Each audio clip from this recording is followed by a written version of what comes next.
Okay, ngayong umaga po, magluluto po tayo ng ginisang upo na may malunggay.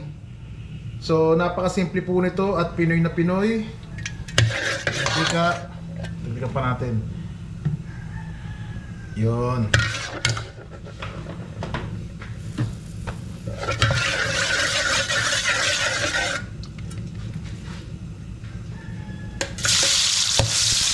Sibuyas.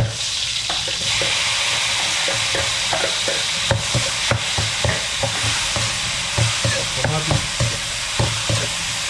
Lagyan natin ang siyempre sibuyas. Pinoy na Pinoy ito, mga kamagluto.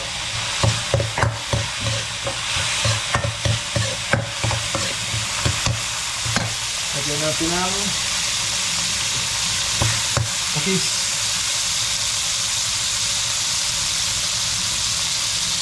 Yan, isa sa nagpapasarap yung patis.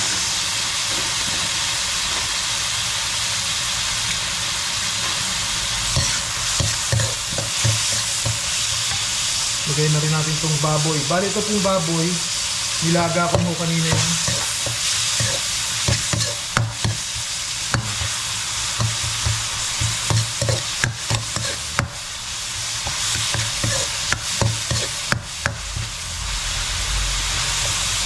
Okay, takpan muna po natin. Dito natin magiging kamatis, sibuyas, bawang at yung baboy.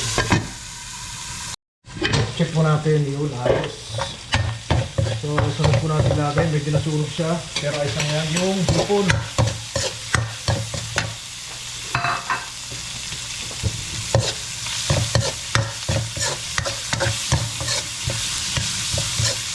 Yeah.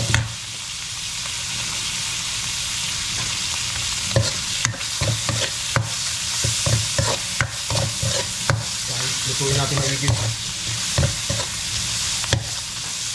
Sunod po natin lalagay. Lagyan po natin ng tubig. Konti lang po kasi nagtutubig ang upo. Lagyan po natin ng pampalasa. Yun o.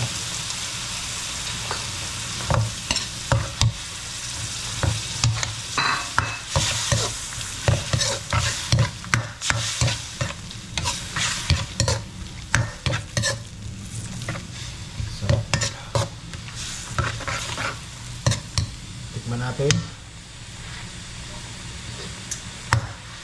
Dagdagan natin ang patis.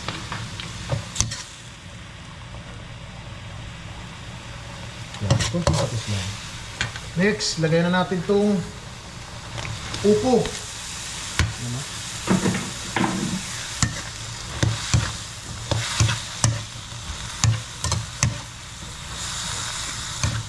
lagay natin ang sili.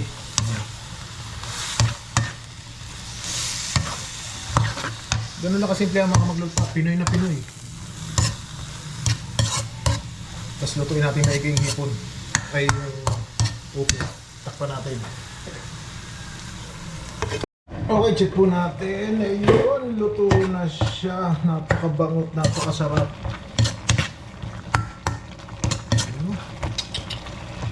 Okay, lagay po natin ang secret ingredients na pampalakas. Yun, malunggay.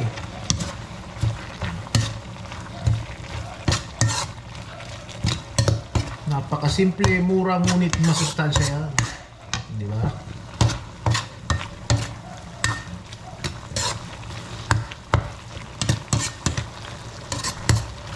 Okay. Ayos na ito mga kamaglupa. Ginisang upo na may malunggay. Okay, maraming salamat po.